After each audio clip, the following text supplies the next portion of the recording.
Retour sur le plateau du 7-9. Merci d'être avec nous. Dans quelques instants, vous retrouverez Hussam Idine Nasser pour un nouveau journal. Mais avant, il est l'heure de faire le point sur l'actualité économique. C'est avec Salma Bouchafra.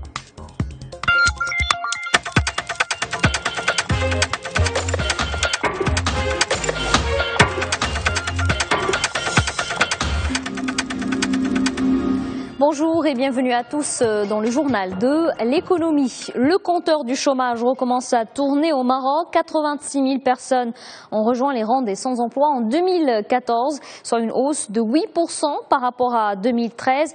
C'est ce que révèlent les chiffres publiés par le Haut Commissariat au Plan. Le taux de chômage atteint ainsi 9,9%, soit 0,7 points de plus que 2013. Et cette hausse touche particulièrement le milieu urbain. Le taux est passé de 14 à 14,8% et en ce qui concerne le milieu rural, le taux s'est accru de 0,4 points. L'analyse de ces chiffres démontre que 8 chômeurs sur 10 sont des citadins, plus du quart détiennent un diplôme supérieur et puis enfin près de 60% sont au chômage depuis plus d'une année. Dans l'ensemble, l'économie nationale n'a créé que 21 000 emplois entre 2013 et 2014. Au niveau sectoriel, les services est le principal secteur pourvoyeur d'emplois. Il a généré avec le secteur de l'agriculture 58 000 nouveaux postes. On ne peut pas en dire autant de l'industrie avec la perte de 37 000 emplois. Les BTP ont perdu 14 000 postes. La destination Maroc attire de plus en plus les touristes. Le secteur se remet des effets de la crise et c'est l'embellie. Le ministre de tutelle vient de le confirmer. En 2014, 10,2 millions de touristes ont foulé le sol marocain. Les arrivées ont donc augmenté de 2,4% par rapport à 2013. Toutefois, Hassan Haddad a relevé une baisse des arrivées de touristes français. Le marché affiche des fluctuations négatives. En revanche, parmi les pays émetteurs qui ont connu une croissance, l'Allemagne. Dans l'actualité aussi, ce nouveau service bancaire au profit des retraités, il a été mis en place par la Banque populaire et la Caisse marocaine des retraites. Les deux établissements viennent de l'annoncer. Ce pack retraite BP-CMR donne accès à un compte bancaire et une carte de retrait et de paiement utilisable dans tous les guichets. Ce service coûtera la somme symbolique de 5 dirhams par mois.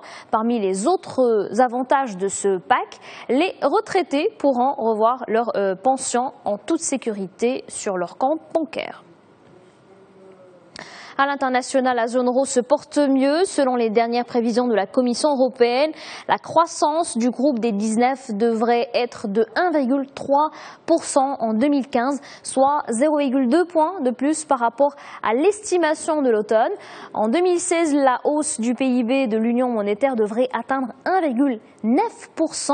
L'économie de la zone euro est aidée par la baisse de l'euro et du pétrole. Et on reste en Europe. Les places financières ont fini hier dans le rouge. Ils sont plombés par la décision choc de la BCE. La Banque centrale européenne a décidé de fermer les robinets à la Grèce. Décision surprise, annoncée contre toute attente. L'arrêt du refinancement de la BCE aux banques grecques est un message fort au gouvernement de Tsipras. Ses conséquences seront catastrophiques. On assiste déjà à un crash bancaire. Les valeurs du secteur dégringolent en bourse. Les banques grecques ne disposent pas d'assez de titres privés de bonne qualité pour accéder au refinancement de la BCE. La Grèce, vous le savez, est endettée, mais elle n'est pas la seule. D'autres pays croulent sous les dettes. C'est ce qu'on retient d'une étude du McKinsey Global Institute. Le document révèle que l'endettement mondial explose. Il augmente très rapidement depuis la crise financière de 2008. Au lieu de réduire leurs dettes, les principales économies emprunteraient davantage par rapport à leur PIB, une situation qui entraîne plus d'instabilité financière.